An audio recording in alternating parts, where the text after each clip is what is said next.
the Rek'Thur pack. After the event of the red fog, Darius felt incredibly lucky to have survived, and he quickly cleaned up.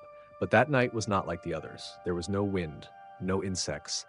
Only one thing remained: absolute silence. The kind of silence that makes you feel as if the sky itself is holding its breath.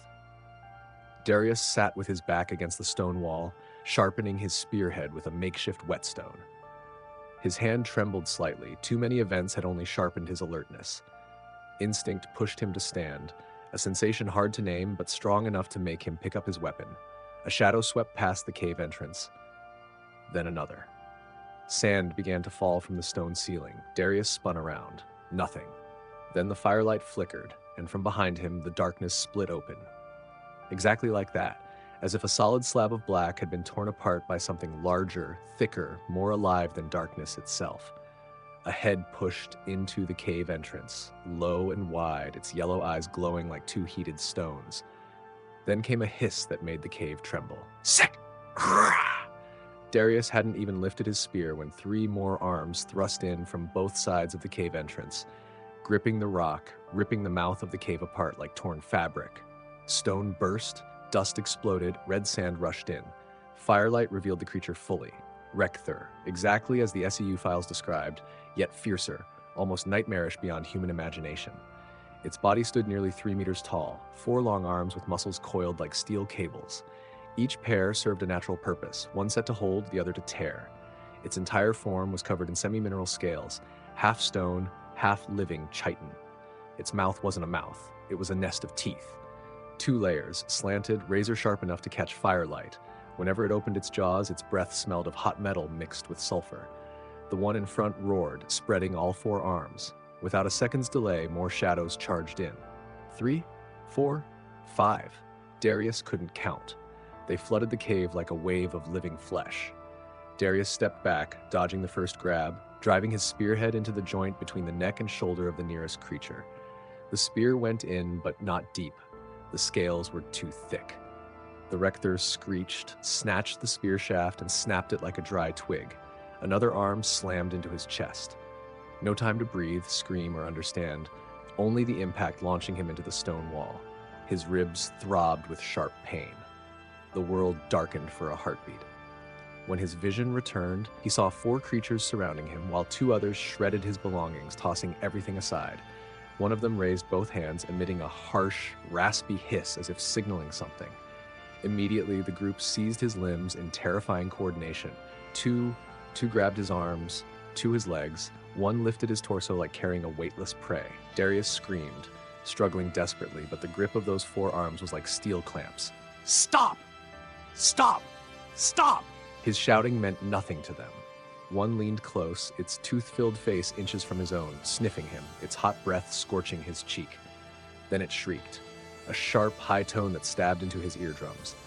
Lifted, Darius was carried outside, past the shattered rock, away from the tiny safe haven he had built. Outside, the dark mountain range stretched like a black basin. They began to run, not normal running, leaps, each one shaking the ground. The scenery blurred, stone, sand, streaks of red light from Obrex crystals scattered across the night. The Rek'Thur moved like a military unit trained for capturing prey. They never dropped him, never loosened their grip. Each creature acted as a piece of a perfect hunting machine. Darius jolted up and down as if caught inside a giant slingshot. His head spun, chest burning, breath broken. Finally, when they stopped, he found himself before a field of glowing red light, as if the earth itself were shining. No, not the earth, but towering Obrex crystal pillars, tens of meters high, rising like a forest of stone reaching for the sky. Inside them, red-purple light flowed slowly like liquid blood. It was the Crystal Fortress, the land SEU records said had vanished more than 2 centuries ago. Before Darius could react, a deep roar echoed from within the crystal forest, low and resonant like a stone bell. The Rek'Thur lifted him high, then hurled him onto the ground in a natural plaza beneath the Obrex pillars. Darius hit hard, rolled 3 times, tried to rise, but the earlier blow left his whole body throbbing. When he opened his eyes, dozens of yellow eyes stared back at him. A whole pack of Rek'Thur inside the fortress. Massive bodies, 4 arms crossing as they hissed to each other in a language like grinding rock. Some struck the crystal pillars, making them resonate like ringing bells, likely signaling that the prey had arrived. A larger Rek'Thur stepped forward. Its scales were darker, glossier, its teeth layered into 3 rows like serrated blades. It held a bone weapon half a meter long with its upper hands, while its lower hands braced against a crystal pillar as it leaned down to examine Darius. A low, pronouncing growl emerged from its mouth. Darius understood none of the words, but he understood the meaning. It was the leader, and he was just prey brought back to decide whether he was worthy of sacrifice or simply torn apart on the spot. A huge jaw opened. Red-purple crystal light reflected off the stacked teeth. Darius trembled, but still tried to crawl backward. Another Rek'Thur slammed a bone spear beside his foot as a warning. No escape. Above, the night sky reflected the crystal light into faint streaks.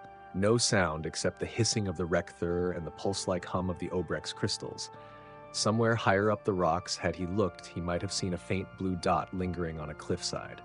And Vra'kor, from the shadows, was indeed watching, neither intervening nor speaking, only observing, as a hunter does.